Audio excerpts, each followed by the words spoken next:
Shalom saudara-saudara yang dikasihi Tuhan. Selamat bergabung di dalam program Tuhan Adalah Gembalaku. Sebuah program di mana kita bersama-sama merenungkan firman Tuhan. Firman yang meneguhkan iman agar kita hidup menyenangkan hati Tuhan dan menjadi berkat bagi sesama.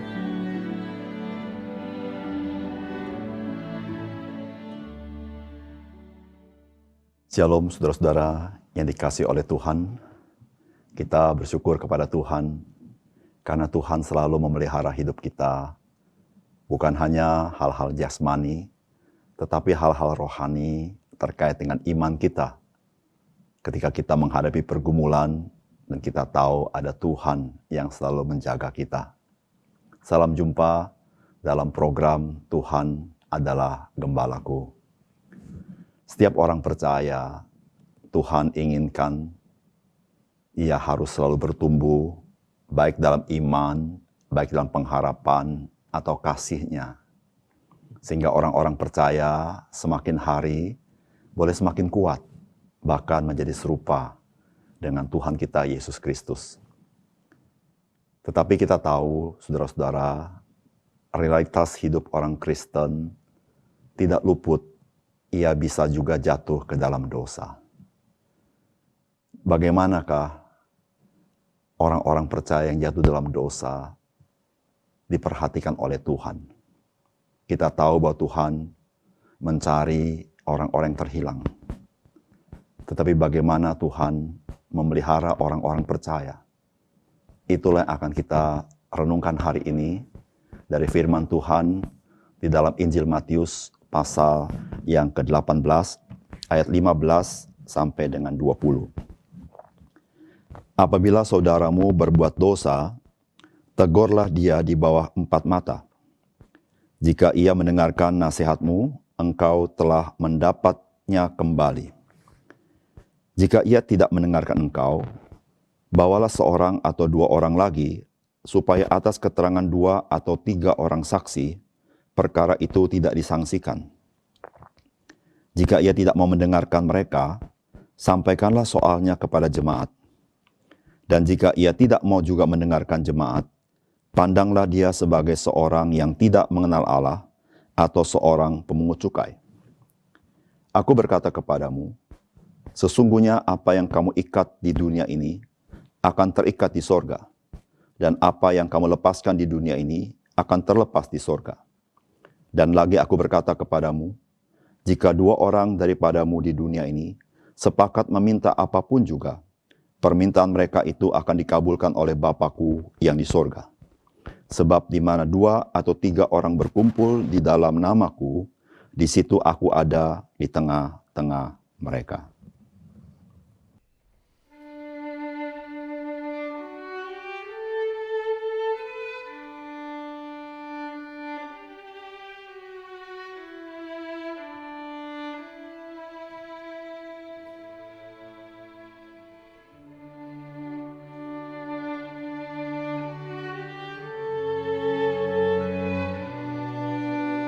Saudara-saudara yang dikasihi oleh Tuhan, firman Tuhan yang kita baca pada hari ini terjadi sesudah Tuhan Yesus berkata bahwa Bapamu yang di sorga tidak menghendaki supaya seorang pun dari anak-anak ini hilang.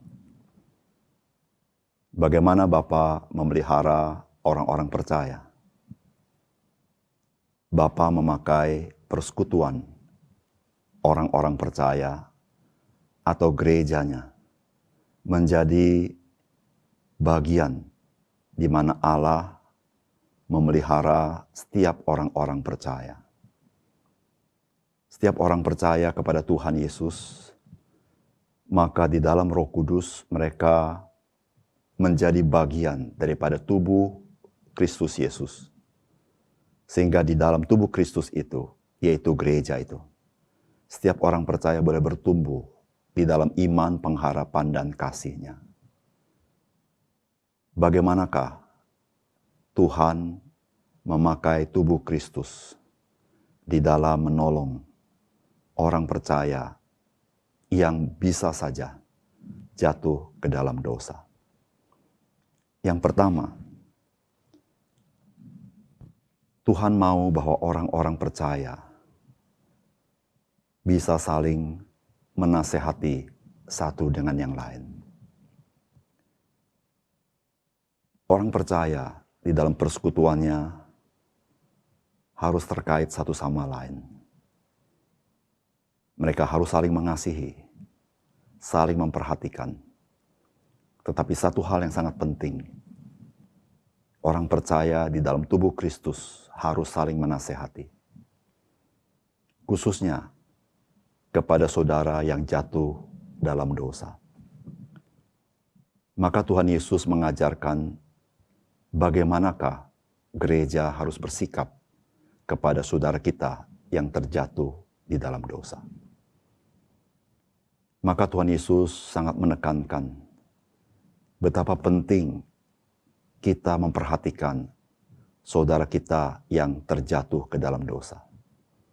Kita memperhatikan mereka dengan serius, dan kita perlu menasehati dia. Pertama-tama, kita menasehati secara pribadi, supaya kita tidak mempermalukan dia. Tetapi dia tahu bahwa kita mengasihi dia. Jikalau dia mendengarkan nasihat kita, maka maksud dan tujuan kita tercapai. Kita membawa dia kembali dekat kepada Tuhan, dan meninggalkan dosanya. Namun ada kemungkinan dia tidak mau mendengarkan kita. Maka Tuhan mengajarkan kita mengajak 2 atau 3 orang bersama-sama berjumpa dengan dia dan berbicara kepadanya. Apa tujuannya? Tujuan Tuhan Yesus adalah sikap kita kepada orang tersebut harus bersikap objektif. Sehingga kita tidak menyakiti hati dia. Tetapi dia tahu apa yang kita katakan itu sebuah kebenaran. Oleh karena itu ada saksi yang mendengarkannya, ada saksi yang memberitahukannya. Namun jikalau orang tersebut tidak juga mau menerimanya, maka kita memberitahukan kepada gereja Tuhan. Supaya gereja Tuhan mengetahui kesulitan orang ini. Dan jikalau orang tersebut tetap tidak mau mendengarkan, maka Tuhan mengatakan, memandang orang tersebut seperti seorang tidak mengenal Allah, atau seorang pemungut cukai.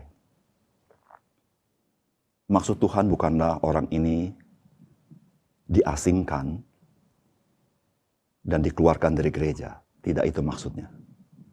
Tetapi maksud Tuhan adalah orang tersebut mempunyai masalah dengan kerohaniannya. Sehingga gereja harus memperhatikan dia baik-baik. Sehingga dia bisa kembali dihidupkan rohaninya. Sehingga dimampukan oleh Roh Kudus untuk meninggalkan dosanya. Saudara yang kasih dalam Tuhan, menasehati satu sama lain begitu penting. Tujuan nasihat adalah mengembalikan seorang percaya untuk hidup bagi Tuhan. Itulah tanggung jawab kita sebagai orang-orang percaya. Nasihat keluar dari kasih kita kepada saudara seiman. Yang kedua, saudara-saudara, saudara, Tuhan mau bahwa gereja menerapkan kebenaran firman Tuhan di dalam kehidupan persekutuan gereja tersebut. Saudara, ketika Tuhan Yesus berkata, sesungguhnya apa yang kamu ikat di dunia ini akan terikat di sorga, dan apa yang kamu lepaskan di dunia ini akan terlepas di sorga. Tidak dimaksudkan oleh Tuhan Yesus, orang percaya boleh mengambil keputusan semaunya sendiri, sesukanya sendiri. Tidak demikian. Tetapi maksud daripada Tuhan adalah orang-orang percaya harus menerapkan kebenaran firman Tuhan. Sesuatu yang sesuai dengan kehendak Tuhan. dan orang percaya di dalam melaksanakan pelayanan gerejanya. Dia mendeklarasikan kebenaran firman Tuhan.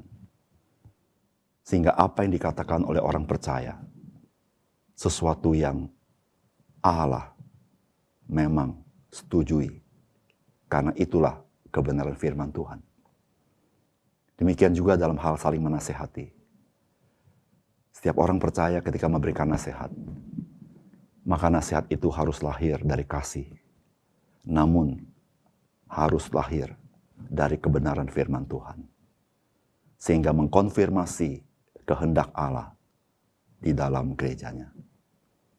Oleh karena itu, saudara-saudara, karena orang percaya di dalam gereja perlu saling menasihati satu sama lain, maka setiap orang percaya harus memahami firman Tuhan, harus menghidupi firman Tuhan, harus tunduk kepada otoritas firman Tuhan.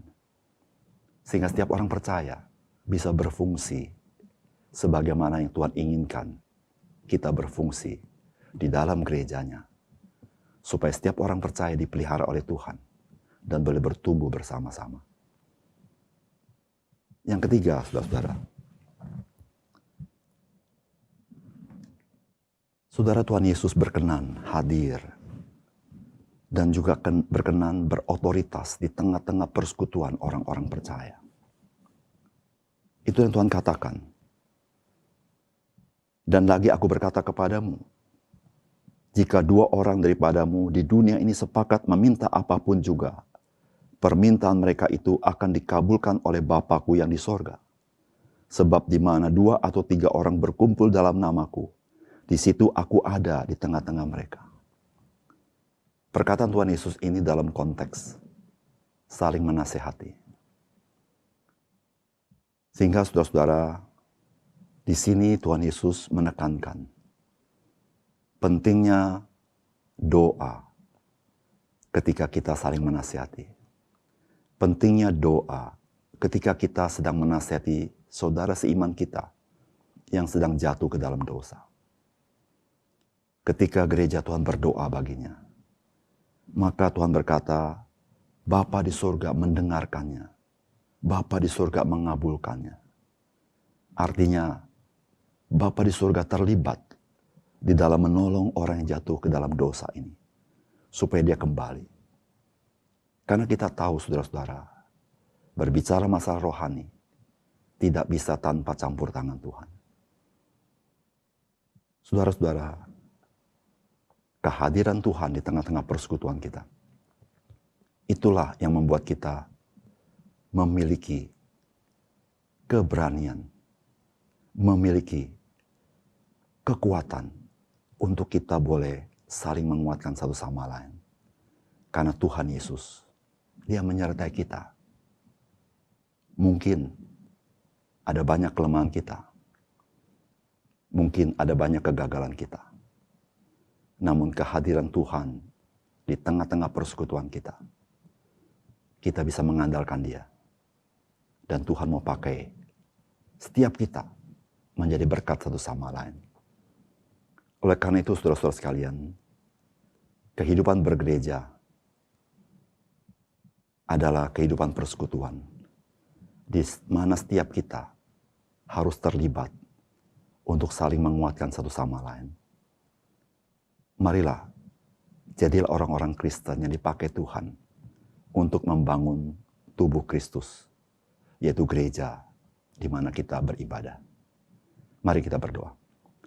Bapa di surga, terima kasih untuk kebenaran firman-Mu. Tuhan ingin kami sebagai orang percaya bisa bertumbuh dalam Tuhan. Tapi kami tahu ya Tuhan bahwa kami bisa jatuh dalam dosa. Tapi kami berterima kasih Tuhan tidak ingin kami terhilang. Tuhan memakai kami sebagai orang-orang percaya, sebagai persekutuan orang-orang percaya. Untuk saling menguatkan, saling membangun satu sama lain. Supaya kami boleh terus kembali kepada Tuhan. Dan boleh hidup bagi Engkau. Dan semakin hari semakin kuat. Untuk semakin hari semakin serupa dengan Engkau. Tuhan, kami sebagai orang-orang percaya, berikan kami hati untuk kami terlibat mengasihi satu sama lain. Karena itulah panggilan Tuhan bagi kami. Terima kasih Tuhan. Kami serahkan hidup kami hari ini kepada Tuhan, dan jadikanlah kami saluran berkat bagi orang lain, menguatkan dan menghibur orang lain. Terima kasih Tuhan, dalam nama Tuhan Yesus kami berdoa. Amin.